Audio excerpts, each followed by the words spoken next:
Hey homies, what's up? Ryan Wynn here with another episode of Late Night Inks. Alright, we're moving through this Daredevil commission nicely.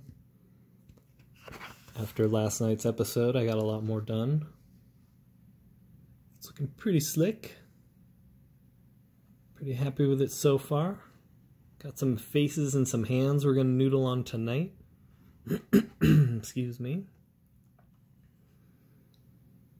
But as a little warm-up, I want to skip this for now and go straight to something I found in my sketchbooks. I've been cleaning up the studio, and I found this sheet of pencils, and I thought, these look like a lot of fun to ink. I don't remember drawing them. That's a really fun, cute Ghost Rider? I don't know, I usually don't do cute, like chibi type things. But that's a Ghost Rider type. I do like drawing cute girls like that. I like the faces. I like giving them healthy eyebrows and eyelashes. And this looks like one of my kind of Gods and Gears rip-offs of a Marvel Jack Kirby kind of character. I don't know if that was supposed to be Darkseid. I'm trying to remember. I don't know. And then this looks like I was copying some indie pencilers style that I wanted to try inking, like a really loose style. So we're not going to get to all those tonight. Oh yeah, and then a brick, because sometimes you just want to throw a brick on the page. You just want to throw a brick down on the page. You don't want to throw bricks. All right, so let's load up. Let's wet the brush a little. We'll load it up with ink. Now remember, you only dip your pen, or your ink or fail. All right, you only dip your brush about halfway, maybe a little past. You don't want everything, you don't want the full bristle, full length of the bristles to get full of ink, and you don't want inside the ferrule, this metal part, to get full of ink. So, and then I dip it, and then along the edge of the ink jar or inkwell that you're using, I flick the edge, and it helps create the nice little point. Especially because this is a great brush. It's Raphael 8404. Size 2. I had to look. I don't even remember sometimes. Alright, let's make sure we're lined up. Let's have some fun inking this.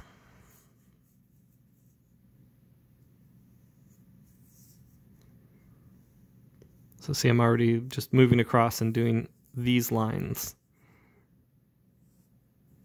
They all kind of go in this direction.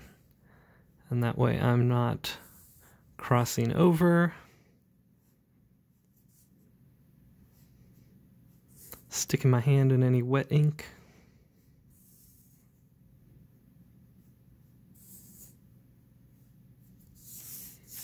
And then I can spin it this way. And I can finish up his little collar lines going this way. So if you watched the previous episode and we did our brush warm-ups, you'll notice I'm basically doing a variety of the different lines and markings that I showed you how to make. Now, you'll make those same markings repeatedly when you're practicing, the same marking over and over again, and then you change it up, different kind of line, over and over again, so that when you get ready to ink a piece, you can be like, oh, that needs to be a thick to thin, and that needs to be a kind of thick to thick. And you can make those calls as you go. All right, so I want to let that dry. Excuse me. Let's move over here. Speaking of dry, it's dry here. My throat is dry now that I'm trying to talk. It's because I sit here for hours not talking to anyone. And then it's time to do a video. And I haven't talked for so long. Alright, there we go. Some nice flame lines there. But, okay. I think those are drying pretty quick, but we're going to pretend they haven't dried yet, because on normal Bristol board that wouldn't be dried. This is thin sketch paper. It kind of soaks through quick, so we'll spin the board around and we'll we'll hit these bad boys up. So we'll swing around, and then here we'll go thick to thin to thick. We'll go heavy here, thinner here, a little thick there. All right, that's all dry. Let's go in for the skull.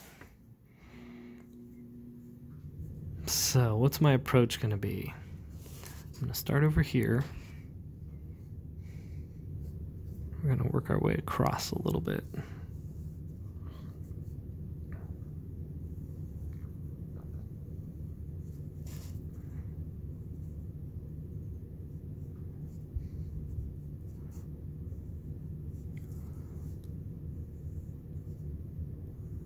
Just realized my AC turned on, and I hope it's not some kind of big whoosh sound in the background.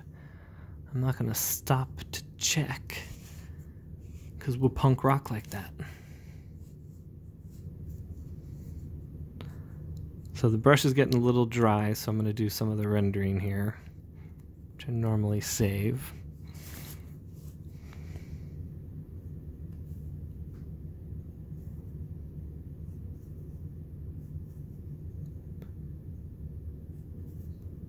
And these little lines, I'm kind of, you'll see I'm actually curving around the tooth. I'm starting here and then boom, and then I got a nice clean connection there.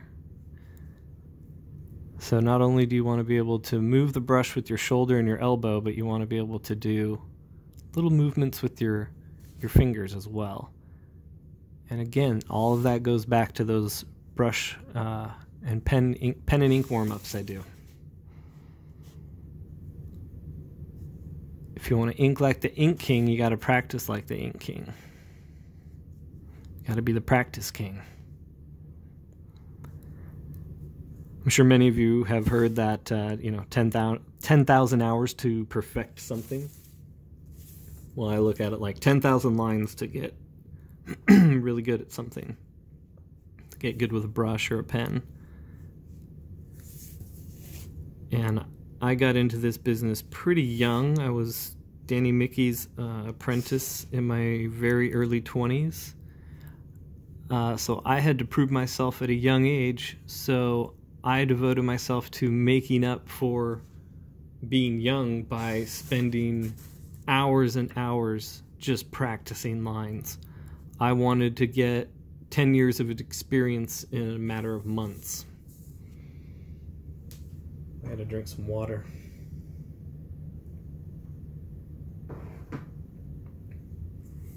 There we go. Don't worry, I'm not going to drink and slurp into the mic. All right, where are we at? So I had to prove myself, and I had to really push to be as good as I could be and to compete with the big dogs. And I would get up before work, 3, 4, 5 in the morning, whatever I had to do, and I would practice inking. And then I would go to work for 8 hours, and I'd come home, hang out with the wife and cats, and smoke some weed with my friends or something, maybe watch a basketball game. And then when everyone's having fun, I would, sequester myself to the studio and get back to inking. I filled up hundreds of boards with thousands and thousands of lines. All right, it's going pretty quick here. It's only been 10 minutes. I did want to make these videos shorter, and I am doing them at the times. Okay, let me start that over. So I'm not doing them live right now like I want to, but I'm doing them at the time I would want to do them live so that I can sort of get into the habit of that. And YouTube was telling me I needed 1,000 subs to stream, but then today I was told that if I use Streamlabs or something like that, I should be able to go live. So I'm going to check that out tomorrow. But for now, we're just pretending we're live. Like I said, so I can form that habit.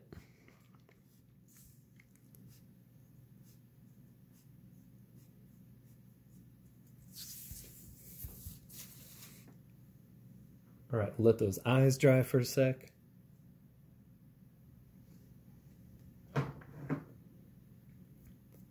So maybe when I'm done with this and done with the video, I will do a little, I'll take a snapshot of this and do a little digital color over it. All right, so now we're gonna do some of those chisel lines I was showing you yesterday. Kind of use the side of the brush. It's kind of a thick to thin to thick. You could call them Scott Williams lines if you want. Right here in the shadow, we're gonna go to thick, and in the light, the rendering is thin. And then back in shadow.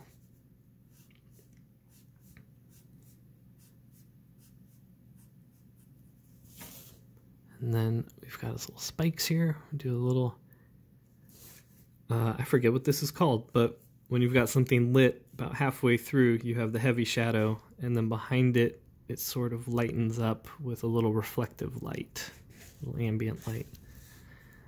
I ain't no art teacher. I don't have to learn remember all the technical terms.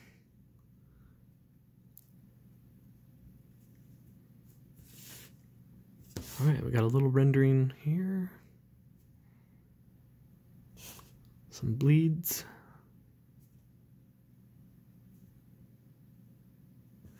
And a little rendering on this forehead. And see here, we'll do a combo. Those got blunt ends, and then these have a tapered end. So it gets smaller and smaller. All right, I think that's it for that bad boy. Cartoony Ghost Rider. There you go. All right, let's move on over to Daredevil.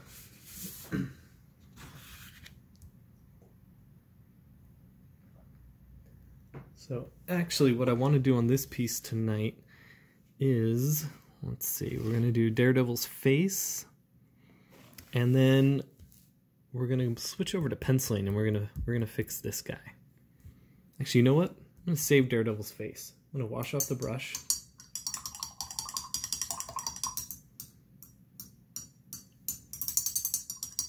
There we go. And then I'm going to get my pencil and my eraser.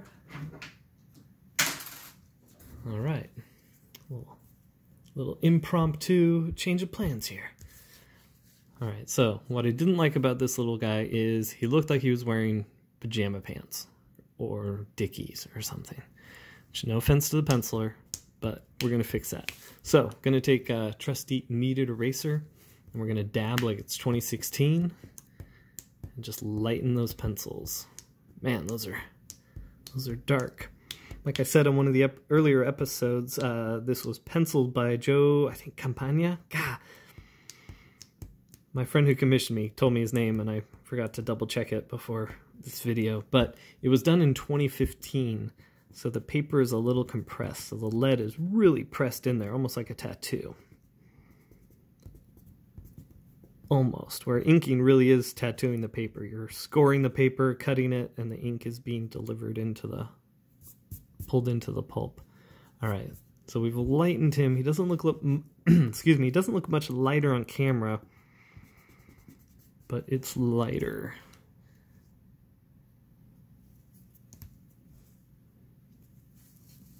You know, let's zoom in.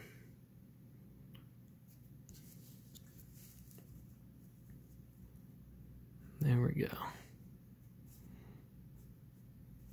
Alright, so the face was good, I guess. I could have left the face. Go back in and tighten that up.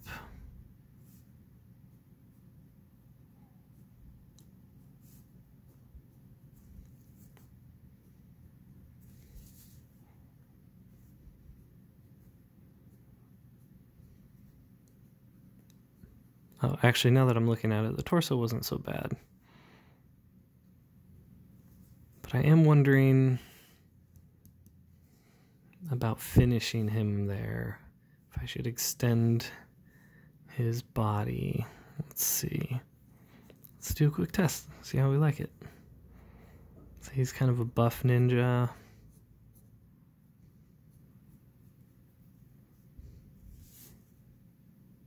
Let's see, that pec should go up like that.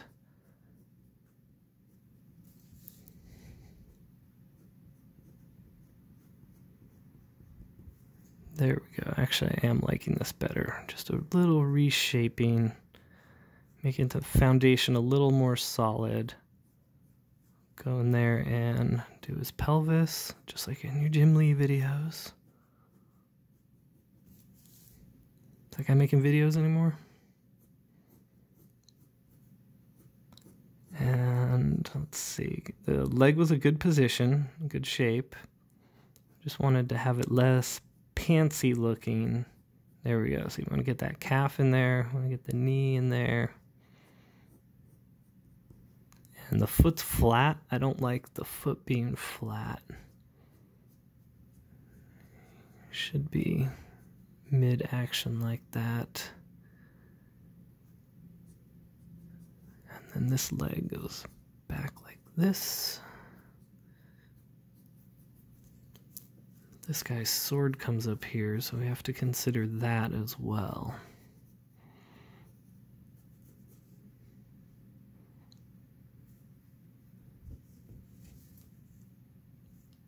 So in that case, we've got a tangent here that we don't want.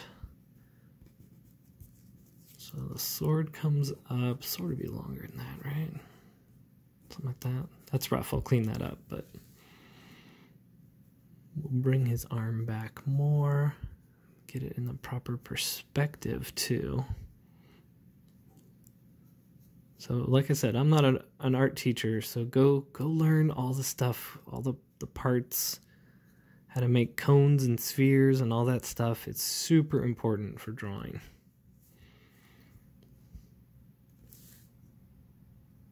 Now this arm looks too small. Pencilers hate it when I do this. And don't worry, I don't always do this, but this little guy was really bugging me. I want this piece to kick ass. Kick butt. Sorry, I want this piece to kick butt. Gotta watch my language.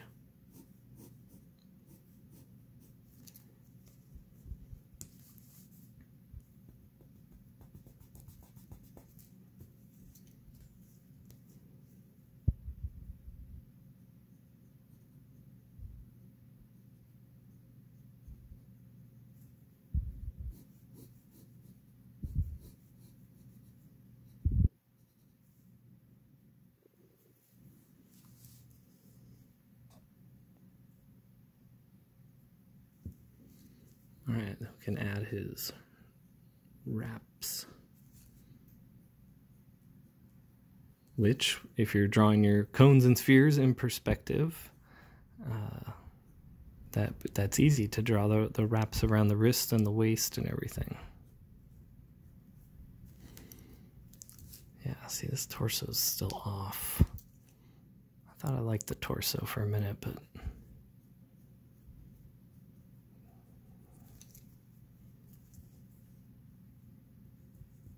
there we go. But he still might get cut off there. That's how it originally was. Let's see if we can zoom out anymore now. We're good. These foreground figures bleed past, but I don't know. It's just noodling, seeing if I wanted that to extend. Might be too much work. Well, anyways, that's 20 minutes. I think that's enough yammering. I hope you learned something. I hope I didn't bore you too much. And we will be finishing up these faces and hands on the next episode. And if you have any questions, ask me and I will answer them in the next video. So until next time, take care of yourselves, take care of each other, and take it easy.